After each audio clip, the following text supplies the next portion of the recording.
What's up, everybody? It's your girl, Janaya, and welcome back to my channel where it's all about faith, lifestyle, and whatever else the Lord says.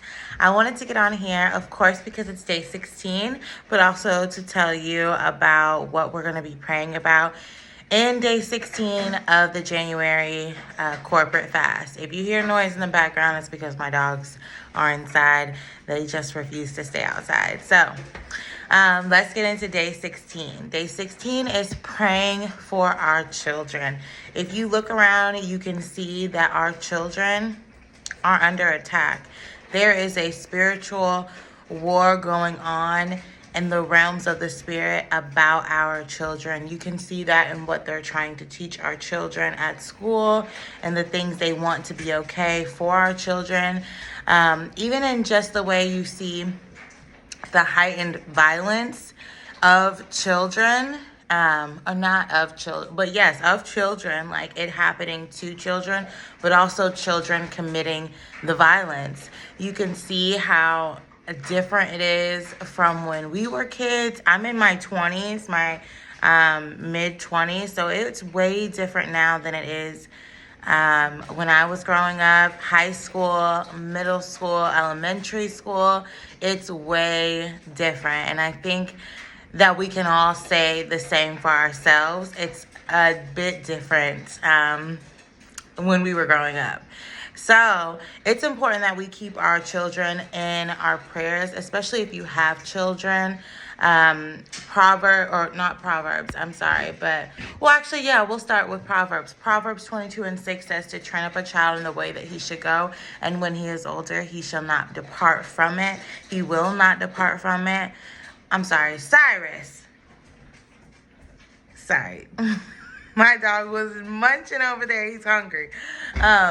He will not depart from it. So this is just saying we need to be training up our children. We cannot be our children's friends, our nieces and our nephews' friends. It takes a village to raise children. So even if they are not, biologically yours, that does not equal you just turn a blind eye to them cutting up, acting a fool, and not doing the things that they're supposed to do.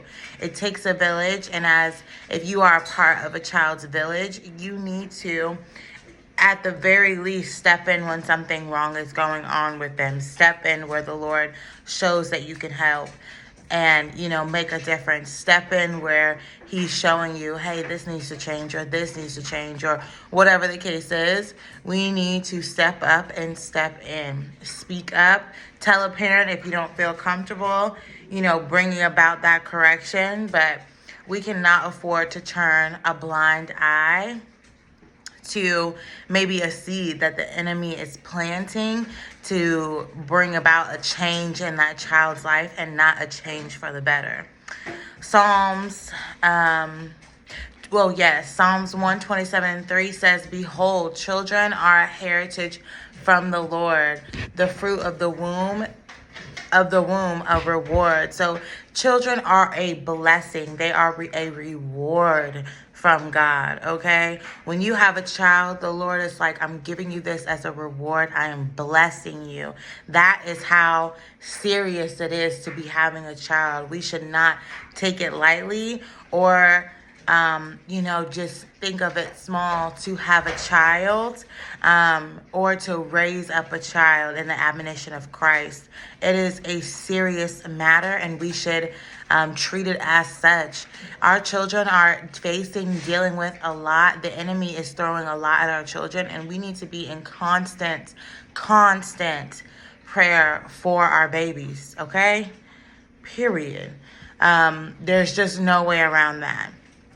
1 Timothy 4:12 says, sorry if you see me moving my camera around. I'm reading off of my computer. But 1 Timothy 4:12 says, let no man despise thy youth. Be thou an example for believers in word, in manner, in living, in charity, in spirit, in faith, and in purity.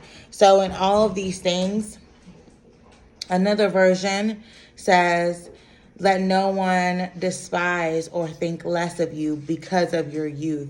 Be an example for believers in speech, in conduct, in love, in faith, and in purity.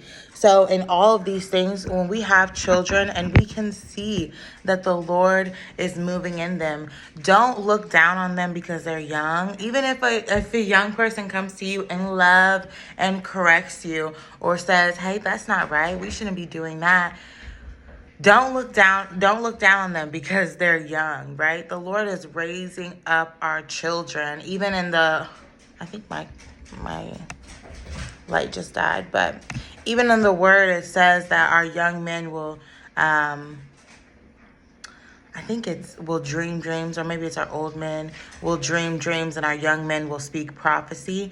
One of those. And it's important that we don't silence our youth. It's important that we keep them encouraged, keep them excited for Christ. So let us be in prayer, in serious and fervent prayer for our children. Let us not despise their youth. Let us not look down on them because they are young, but instead let us keep them in serious prayer. Let us keep their friends, the ones that we see them hanging around, in prayer. Let us keep our babies in prayer. That is day 16.